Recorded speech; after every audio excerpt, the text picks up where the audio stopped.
Hey, what's going on, everyone? This is Dalton at Dalton95, coming with another Transformers Legacy United video. Today we're taking a look at the animated universe Bumblebee. Now, I know there's a lot of controversy with this guy as far as his scale and design, but I'm excited to take a look nonetheless. So there he is in vehicle mode, robot mode, with that kind of, snarky smirk on his face, with his stinger.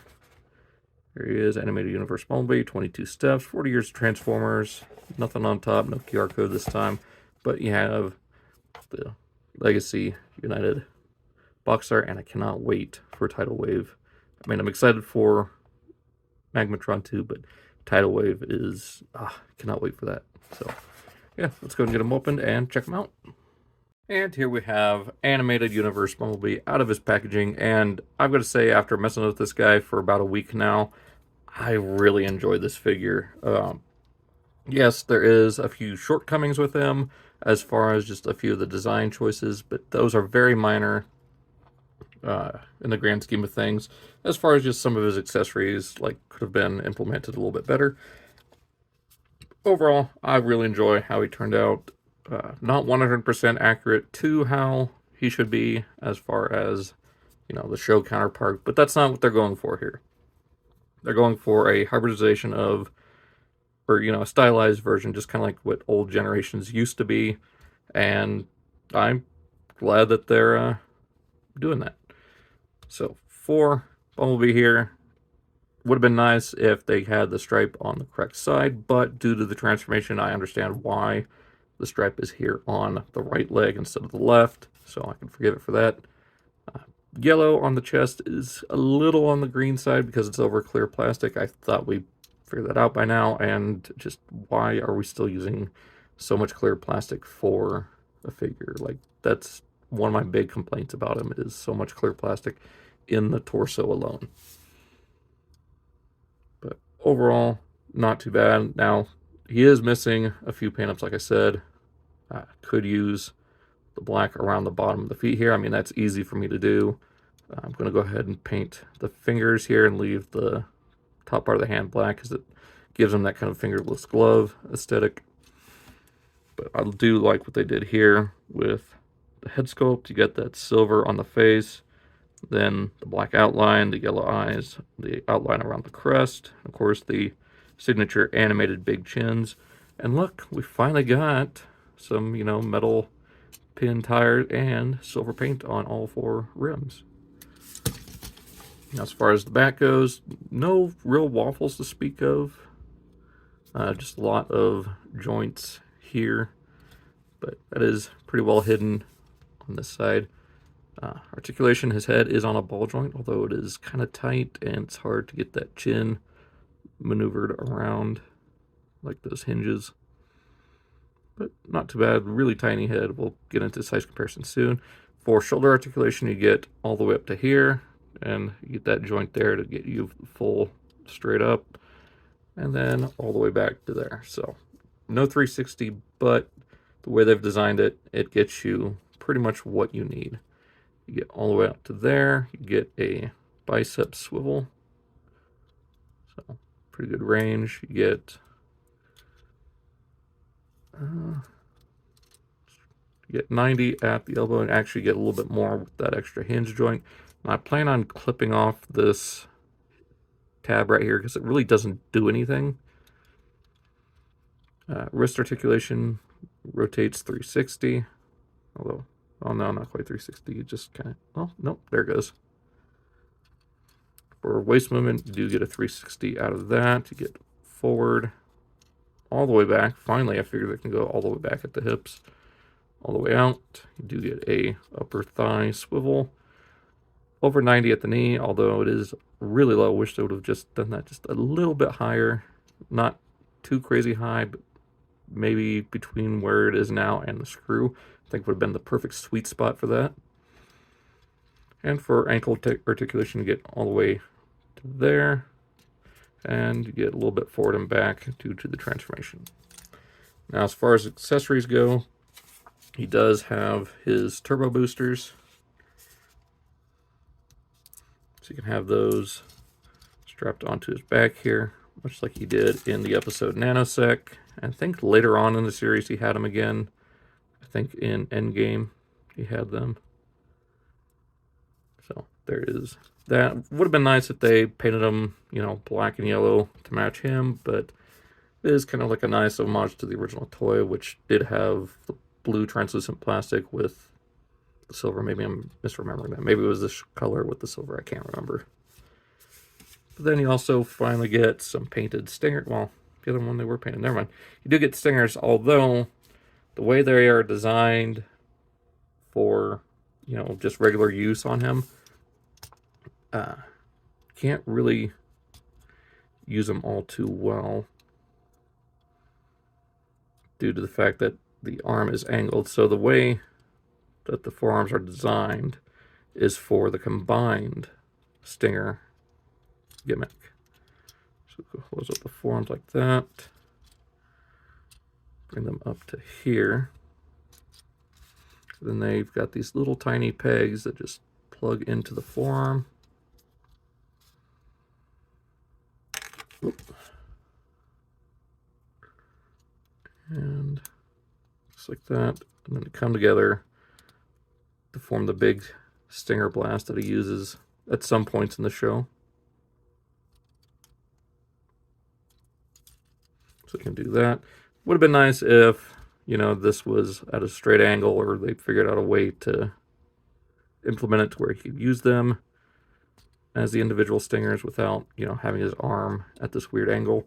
So really hope that DNA or somebody makes some new stingers that can just plug in like this. Maybe it's got a cutout, an angle, to where you can just fit it in the forearm, or maybe a little adapter that, you know, double plugs like just to there.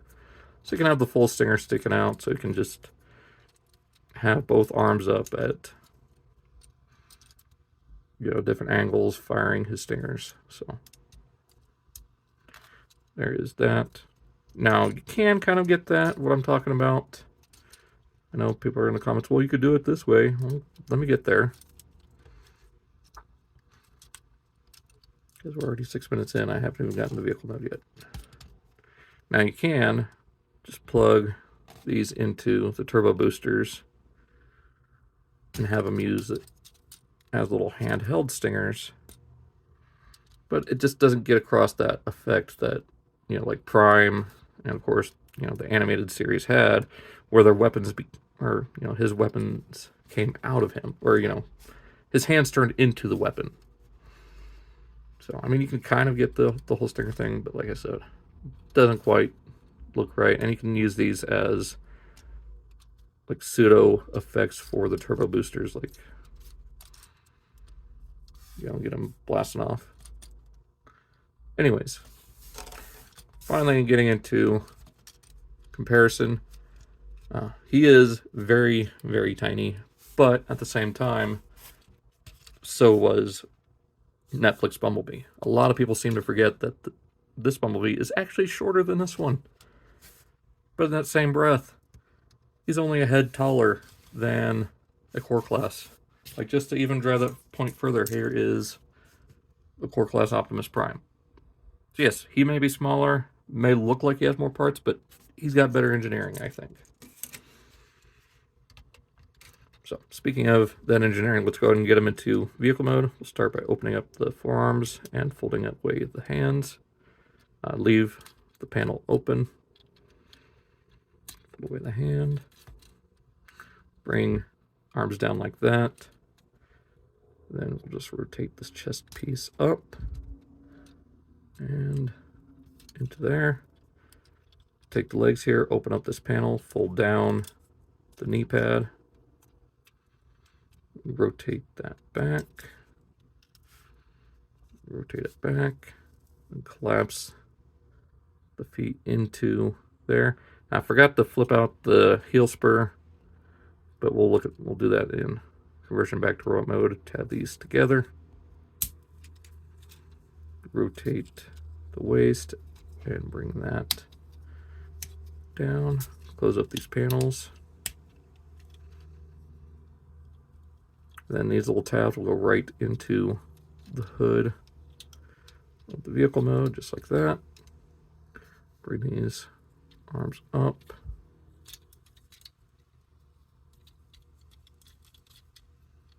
to there. Bring this back. Same thing, rotate here, bring it up, and rotate this up. Come on. There we go. Bring this whole section back, tab it to there. Bring down this whole back section, forming the hatch of this little hatchback car. And there we have animated Bumblebee in vehicle mode. So, cute little compact car, but there are a few things that kind of drive me nuts about this in a bad way.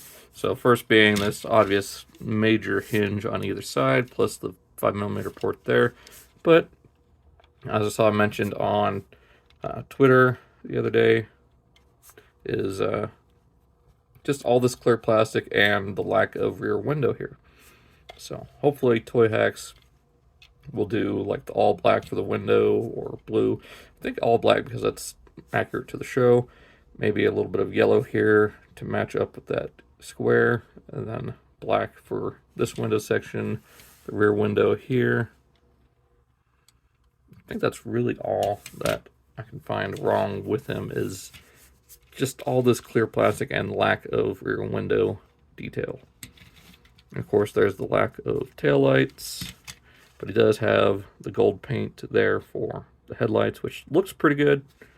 Got the black paint there for the grille, of course the silver for the rims, and he's got the little, you know, light, since this is based on Captain Fanzone's vehicle. So only like QC problem I'm having is this wheel is a little stiff to roll, like to where if he starts turning to the right, it's like having a stiff front wheel on a shopping cart, or a stiff rear wheel. Yeah, as far as storing his accessories go, just plug them on to the side here, just like the original deluxe toy. So you can have his turbo boosters. And comparison here is the Earthrise Bumblebee, who is just a hair shorter height-wise, but you know, as far as vehicle length, I mean, it's kind of close. I mean, not really with how this sticks out, but this is mostly parts forming accessory and then just the arms sticking out, whereas this is all compact into vehicle mode. So yeah, not bad. I did forget to show off Prowl, so here he is with animated Prowl. I just need to get this kickstand out.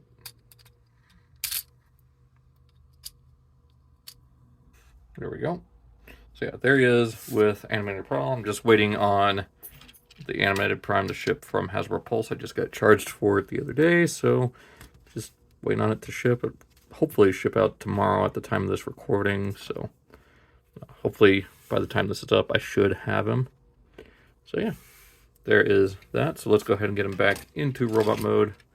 Again, very simple transformation and fairly fun, so just go ahead and untab these from here. Bring that up. And bring these arms down and out on that double hinge there. I guess we'll go ahead and flip out the fists. Fold up the arms. You got that. I guess you can also plug these on here. I don't know why you would, but yeah, you got that. Bring this whole section down and rotate the waist, and that will just kind of click into place there. Untab the legs, open up these panels, and don't forget, like I did, to bring out the heel spur and rotate down the feet. Bring these around. Bring out the knee pad. I mean, is it necessary to have it out? I want to see if it is a required step. Yeah. I mean, you can leave it in there, but it'd leave just a big kind of gap there. So just best to go ahead and flip it out. There we go. So rotate this around, out, into there. We just about got him here. Bring this down and around. And just keep this folded up on his back. And now just straighten out his arms. Make sure they're in place. And then I just keep these on his back. And there we have animated Bumblebee back in robot mode. And before I forget, let's go ahead and compare him with Prowl in robot mode. So I guess that is fairly close to how they looked in the show as far as height. Now, of course, Prowl is definitely more stylized to look a little bit like G1, and a little bit of Samurai Prowl thrown in with just how that helmet fits. But like I said before in his video, he's still got that long chin that animated is known for. So I think he works well enough, and I'm sure with toy hacks he'll look a little bit better, you know, given that more black windshield. Hopefully they do the same here. Maybe put a little bit of a frame around it to look like how it's supposed to, where the whole car roof is supposed to be his chest. Of course, maybe some stickers for the turbo boosters make them look more show accurate. But yeah, I think the biggest thing being I want stingers that can fit in his hands to where they're straight, as well as, you know, fixing up some of the paint on him, which, you know, I can easily do those minor little paint things, especially on the feet, because I don't think stickers will do that justice, as well as just some either flat or gloss paint, just like what I did here with Tasmanian Kid to give him his accurate arm blaster. So that being said, hope you guys enjoyed this look at animated Bumblebee. I try to keep it shorter, but here we are 17 minutes in, so hope you guys enjoyed. Be sure to check out those links down below and check out all my other Legacy United stuff. That being said, hope you guys enjoyed. I will see you in the next video. So long. Take care.